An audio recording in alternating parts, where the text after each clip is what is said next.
তো আমাদের next topic হচ্ছে মৌল এবং যৌগ। দেখো এখান থেকে কি কোশ্চেন এসছে। প্রথম কোশ্চেন গ্রুপ ডি 2018 যে পদার্থকে রাসায়নিকভাবে আরও সরল পদার্থে ভাঙা যায় না তাকে কি বলা হয়? এনসিইআরটি পুরো লাইনের কোশ্চেন, মৌল বলা হয়। মৌলটাকে আমরা আর ভাঙতে পারি না, মৌলটা হচ্ছে বেসিক ফর্ম, মৌলটাকে আর ভাঙা যায় না। যত একটা পদার্থকে ভাঙতে ভাঙতে ভাঙতে ভাঙতে ভাঙতে ভাঙতে শেষমেশ একটা মৌলতে গিয়ে তুমি পৌঁছাবা বা এলিমেন্টে গিয়ে পৌঁছাবা, ওই এলিমেন্টের নিচে আর যেতে পারবা না। এলিমেন্ট কোনগুলো ভালোবাসায় বলে দিই। দেখো পর্যায় সারণী তোমরা সবাই দেখেছো, ওই পর্যায় সারণীতে যতগুলো এলিমেন্ট আছে ওগুলো অ্যাকচুয়ালি কি মৌল, তাই না? আরআরবি এনটিপিসি 2020 কোশ্চেন ছিল জল বা H2O হলো মৌল নাকি যৌগ নাকি মিশ্রণ নাকি কোলয়েড। দেখো মৌল তো হবে না, কারণ এই যে হাইড্রোজেন এটা একটা মৌল, অক্সিজেন এটা একটা মৌল, দুটো মৌল নিয়ে যেটা তৈরি হয় সেটাকে বলা হয় যৌগ। নেক্সট কোশ্চেন আরআরবি এএলপি 2019 নিচের কোনটি মৌলের উদাহরণ কি? মৌলের উদাহরণ কার্বন, জল, লবণ, বায়ু। কার্বন, অর্থাৎ এটাই হচ্ছে বেসিক ফর্ম। তো কার্বনকে আর ভাঙা যায় না, তো কার্বন হবে মৌল। দেখো H2O অথবা জল এটা হচ্ছে যৌগ। লবণ যেটা হচ্ছে NaCl এটাও কিন্তু যৌগ। বায়ুর মধ্যে তো অনেক গ্যাসের মিশ্রণ থাকে, অর্থাৎ বায়ু হচ্ছে একটা মিশ্রণ। আরআরবি গ্রুপ ডি 2019 কোশ্চেন ছিল যৌগ গঠিত হয় একই ধরনের পরমাণু দিয়ে হবে না, ভিন্ন ধরনের পরমাণু দিয়ে যৌগ গঠিত হয়। ভিন্ন ভিন্ন মৌলের পরমাণু সেগুলো দিয়েই অ্যাকচুয়ালি যৌগ গঠিত হবে। দুটো আলাদা মৌলের পরমাণু, সেই পরমাণু যুক্ত হয়ে একটা যৌগ পরিণত করে, যেমন হাইড্রোজেন, অক্সিজেন, এই দুটো মিলে H2O, দুটো হাইড্রোজেন একটা অক্সিজেন মিলে তৈরি হচ্ছে H2O। দেখো আরআরবি এনটিপিসি 2021 কোশ্চেনটা ছিল লোহা হলো যৌগ, মিশ্রণ, মৌল, দ্রবণ। লোহা অর্থাৎ এলিমেন্টের নাম কি? আয়রন, যার সংকেত কি? Fe। দেখো এফিটাকে কিন্তু আর ভাঙা যায় না, এফিকে ভেঙে Fe এরকম করতে পারবা না। আর লোহা হচ্ছে বেসিক ফর্ম, অর্থাৎ এটাকে মৌল বলা হবে। গ্রুপ ডি 2018 NaCl হলো মৌল, যৌগ, মিশ্রণ, কোলয়েড। আগে NaCl এর উদাহরণ দিয়েছি, যৌগ। দেখো আরআরবি এএলপি 2020 কোশ্চেন অক্সিজেন এক মৌল, তো অক্সিজেনকে আর ভাঙা যায় না, এলিমেন্টই হবে অক্সিজেন। আরআরবি এনটিপিসি 2019 কোশ্চেন ছিল যৌগের গঠন সর্বদা পরিবর্তনশীল হয় নাকি নির্দিষ্ট অনুপাতে হয়, ইচ্ছামতো হয়, অস্থির হয়। মৌল থেকে যখন যৌগ তৈরি হয়, যখন H আর অক্সিজেন এই দুটো মৌল মিলে একটা যৌগ তৈরি করে H2O, এটা নির্দিষ্ট একটা রেশিওতে থাকে, দেখ 2:1। যৌগের গঠন সর্বদা নির্দিষ্ট অনুপাতে থাকবে। আরবি গ্রুপ ডি 2021 এই কোশ্চেনটা আমি আগেই বলে দিচ্ছি। বায়ু হলো কি? বায়ু হলো একটি মিশ্রণ। এ হলো অনেক গ্যাসের যেমন hydrogen gas, oxygen gas, nitrogen gas, argon gas, এদের সব কটার মিশ্রণ। কোনটা বেশি অনুপাতে থাকে, কোনটা কম অনুপাতে থাকে। অক্সিজেন বেশি অনুপাতে থাকে, নাইট্রোজেন বেশি অনুপাতে থাকে, কিন্তু হাইড্রোজেন, আর্গন এরা কম অনুপাতে থাকে। ঠিক আছে, নেক্সট এনটিপিসি 2018 কোশ্চেন মৌলের ক্ষুদ্রতম কণা হলো অণু, কোষ, পরমাণু, আয়ন। এখানে পরমাণু হবে আনসার, অর্থাৎ পরমাণুর থেকে ক্ষুদ্রতম কণা কিছু আর হয় না, তো মৌলের ক্ষুদ্রতম কণা হচ্ছে পরমাণু। দেখো তোমরা এখানে বলতে পারো যে দাদা তুমি এতক্ষণ ধরে বলছিলে ক্ষুদ্রতম একক হচ্ছে এলিমেন্ট বা মৌল, কিন্তু এখন বলছো পরমাণু, তাহলে মৌল আর পরমাণুর মধ্যে সম্পর্কটা কি? দেখো আমি দুটো উদাহরণ দেবো, এই দুটো উদাহরণ দিয়ে তোমাদেরকে বুঝিয়ে দেবো। একটা নেব উদাহরণ যেটা ফেরাস বা লোহা, আরেকটা উদাহরণ কি নেব? Oxygen, O2, oxygen gas. দেখো Fe অথবা লোহা এই যে এলিমেন্টটা, এটা এক ধরনের পরমাণু দিয়েই গঠিত, শুধুমাত্র Fe পরমাণু এর ভিতরে দেখতে পাওয়া যায়। কিন্তু এই যে অক্সিজেনের এখানে পরমাণুটা হচ্ছে অক্সিজেন, কিন্তু মৌল বানাচ্ছে কি? দেখো O2। পরের কোশ্চেন অনেক ইজি কোশ্চেন, এলপি 19 এসেছিল, হাইড্রোজেন ও অক্সিজেন মিলে তৈরি করে জল। দেখো একটা ভালো কোশ্চেন দিয়েছে গ্রুপ ডি 2020 যৌগ পৃথক করা যায় কিভাবে?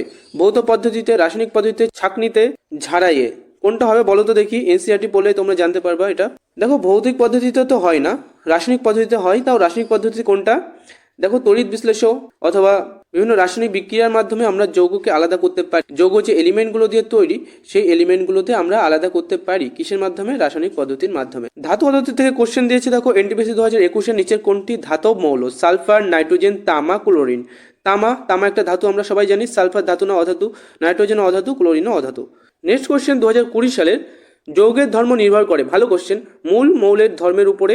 দেখো আমি এনসিইআরটি পড়ানোর সময় বলেছিলাম যে যৌগ যেই মৌলগুলো দিয়ে তৈরি হয় সেই মৌলগুলোর ধর্ম একদমই মানে না, এরা নতুন একটা ধর্ম প্রদর্শন করে। কণার আকারের উপরে তো করে না, রাসায়নিক বন্ধনের উপর। হ্যাঁ, রাসায়নিক বন্ধনের উপর নির্ভর করে যৌগের কিছু কিছু ধর্ম। তো রাসায়নিক বন্ধনের উপর বলতে পারি। আসলে মৌলের ধর্মের উপরে আর ডিপেন্ড করে না, এদের নতুন একটা ধর্ম তৈরি হয় যেটা তাদের রাসায়নিক বন্ধনের জন্যই তৈরি হয়। ঠিক আছে, আনসার হবে সি। একই ধরনের পরমাণু দ্বারা গঠিত পদার্থকে কি বলা হয়? মৌল বলা। একই ধরনের পরমাণু দিয়ে গঠিত, একটু আগে বোঝালাম আমি মৌল আর পরমাণুর যে রিলেশনটা। অনেক সময় একটা পরমাণু নিয়েই তৈরি করে একটা মৌল, অনেক সময় 2 বা ততোধিক পরমাণু মিলে তৈরি করে মৌল। গ্রুপ ডি 2021-এর কোশ্চেন ছিল লবণ জল হলো কি? যৌগ, মিশ্রণ, মৌল, ধাতু। অবশ্যই মিশ্রণ টপিকে আমি ভালোভাবে এটা বুঝিয়েছি। আচ্ছা, মিশ্রণের মধ্যে কোন ভাগ আমি যদি বলি, মিশ্রণের মধ্যে দ্রবণ বা সলিউশন, কারণ এর কণাগুলো অনেক ছোট ছোট হয়। নেক্সট কোশ্চেন, মৌলকে ভাগ করা যায় কিভাবে? ভৌতভাবে, রাসায়নিকভাবে, উভয়ভাবেই, কোনোভাবেই না। আমি বলেছি মৌল হচ্ছে বেসিক ফর্ম। কি ফর্ম? বেসিক ফর্ম, অর্থাৎ মৌলকে কোনোভাবে ভাগ করা যায় না। উত্তর হবে কোনোভাবেই না। নেক্সট কোশ্চেন, এনটিপিসি 2020, HCl হলো, H এবং Cl এই দুটো মিলে তৈরি হচ্ছে HCl, অর্থাৎ HCl হলো একটা যৌগ। নেক্সট কোশ্চেন, গ্রুপ ডি 2018, অধাতব মৌল কোনটি? দেখো, লোহা ধাতু আমরা সবাই জানি, তামা ধাতু একটু আগেই পড়িয়েছি। অক্সিজেন হচ্ছে অধাতু, আর অ্যালুমিনিয়াম যেটা একটা ধাতু। দেখো, পরের কোশ্চেন দিয়েছে এনটিপিসি 2021-এ, যৌগের গলনাঙ্ক নির্দিষ্ট হবে, অনির্দিষ্ট হবে, পরিবর্তনশীল হবে, নেই। দেখো, যৌগ হচ্ছে নতুন ধর্ম প্রদর্শন করে, যেটা যেই মৌলগুলো দিয়ে সেই যৌগটা তৈরি তাদের ধর্ম কিন্তু যৌগ মানে না। যেমন জলের ক্ষেত্রে আমরা যদি ভাবি, জল হাইড্রোজেন এবং অক্সিজেন দিয়ে তৈরি, আর হাইড্রোজেন ও অক্সিজেনের গলনাঙ্ক তো অনেক কম, বাট জলের গলনাঙ্ক দেখো 100°C অথবা 373 কেলভিন। তো এটা অনেক বেশি হাইড্রোজেনের অক্সিজেনের গলনাঙ্কের তুলনায়। অর্থাৎ যৌগর যে গলনাঙ্ক তৈরি করে বা যৌগর যে ধর্মগুলো হয় সেটা তার নিজস্ব ধর্ম, সেটা কোনো মৌলের উপর ডিপেন্ড করে না। অর্থাৎ আনসার হবে নির্দিষ্ট। দেখো, দেখতে দেখতে এই টপিকেরই 22টা কোশ্চেন আমাদের হয়ে গেছে। এএলপি 2020 কোশ্চেন দেখো, মিশ্রণ ও যৌগের পার্থক্য কি?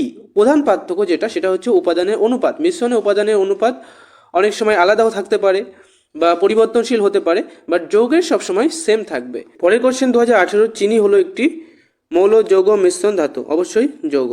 দেখো, এখানে চিনি হলো, চিনির সংকেত কি? C12H22O11, অর্থাৎ কার্বন মৌলের 12টা পরমাণু, হাইড্রোজেন মৌলের 22টা পরমাণু, অক্সিজেন মৌলের 11টা পরমাণু নিয়ে গঠিত হয় চিনি। সাধারণভাবে বলা যায় চিনি একটি যৌগ। নেক্সট কোশ্চেন, গ্রুপ ডি 2021-এর, নিচের কোনটি মিশ্রণ নয়? বায়ু আমরা সবাই জানি অনেকগুলো গ্যাসের মিশ্রণ। লবণ এবং জলের মিশ্রণ। কার্বন ডাই অক্সাইড, তো কার্বন ডাই অক্সাইড একটি যৌগ, এটা কোনো মিশ্রণ নয়। পিতল, হ্যাঁ, এই যে পিতল হলো একটা সংকর ধাতু, যেটা দ্রবণের একটা ভাগ। ধাতুর মধ্যে অন্য কোনো ধাতু অথবা অধাতু যদি যুক্ত হয় তবেই সংকর ধাতু তৈরি হয়। আর এই যে পিতল, সেটা হচ্ছে কপার আর জিঙ্ক এর মিশ্রণ। কপার হচ্ছে 70% আর জিঙ্ক হচ্ছে 30%। তো কপারের 70% এবং জিঙ্কের 30% নিয়ে তৈরি হয় পিতল। আমাদের এখানে আনসার হবে কার্বন ডাই অক্সাইড একটি মিশ্রণ নয়, এটা হচ্ছে একটি যৌগ। আমাদের আজকের ভিডিও এই পর্যন্তই। ভালো লাগলে একটা লাইক করে দিও, আর পরের পার্ট দেখতে হলে চ্যানেলটাকে সাবস্ক্রাইব করে দিও। কোনো প্রশ্ন বুঝতে না পারলে সেই প্রশ্নটাকে মেনশন করে কমেন্ট করে জানিও আমাদেরকে। ঠিক আছে, থ্যাংক ইউ।